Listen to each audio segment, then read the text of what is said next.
Greetings, fellow Dungeons & Dragons players. This video is going to be a tips and tricks how-to for Animate Dead. If you are a necromancer savant such as myself, then these can be very helpful to you. The first thing I want to go over is spell synergy. There are 4 spells that I could find, there's probably more, but 4 spells that I found to be very handy when using them in conjunction with your undead animates. The first is Seeming. Seeming is a great spell, especially if you're a horde master like me, where you have, a legion of skeletons or zombies with you. Cast Seeming, and it allows you to target as many targets that are within sight. And you can hide your minions as monks, soldiers, or peasants, whatever your brain can comprehend.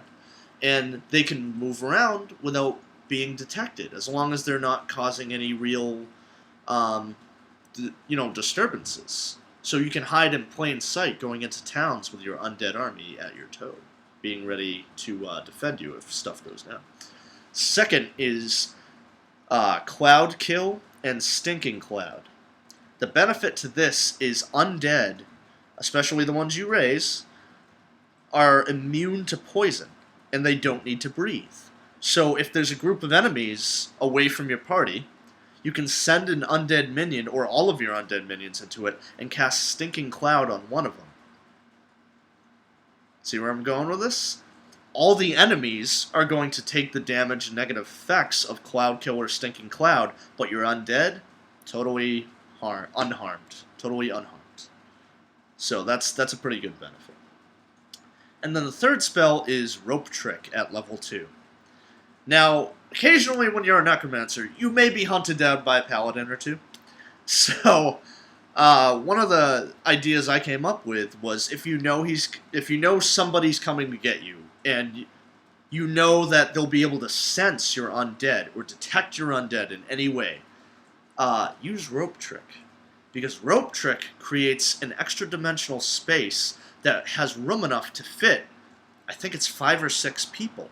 So you create Rope Trick, send your undead up that rope and hiding inside that extra dimensional space, and they're hidden from sight. They pull in the rope, they close the door, they're not there. So when the bad guy or paladin or anybody who's hunting your necromancer at the time shows up and sees that you're cornered and defenseless, ta-da, bonus action, all of your undead pile out, and it's a surprise attack. The cool thing about it is Rope Trick creates an extra dimensional space. So all of the sensibilities can only work on the plane of existence that the enemy is using, that the enemy is on. So they can't sense inside that extra dimensional space. So it's a nice little surprise. The other thing I wanted to bring up was Bag of Holding, if you can get a hold of that, because that is an excellent item for your necromancer's equipment. Bag of Holding, essentially, you can buy loads of clothes, I usually go with robes, to hide your undead in if you don't have Seeming, and it can store short swords, short bows, and quivers, so that whenever you do get new skeletons, open up the bag, arm up. Arm up, my deadheads. And, it's ready to go. It's a mobile armory for your undead.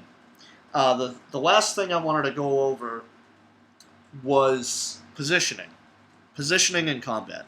Occasionally, a GM will start figuring out your strategy where you'll go into a corner and have all your skeletal archers as your bone shield in front of you. Problem with that is, after a while, your DM is going to be using Area of Effect or Cone of Cold attacks on that corner. So, the trick to that is to stagger your undead around you in sort of like a checker-type pattern, where every 10 feet there's a new undead, and then push them up an additional 5 feet. So, you basically picture a checkerboard, and that's how a good layout for your undead so that they don't get dismantled by Area of Effect and Cone abilities. So those are a few tips and tricks for wielding the power of the undead with the Animate Dead spell. I hope you enjoyed it, and hope to make more videos soon. Peace out.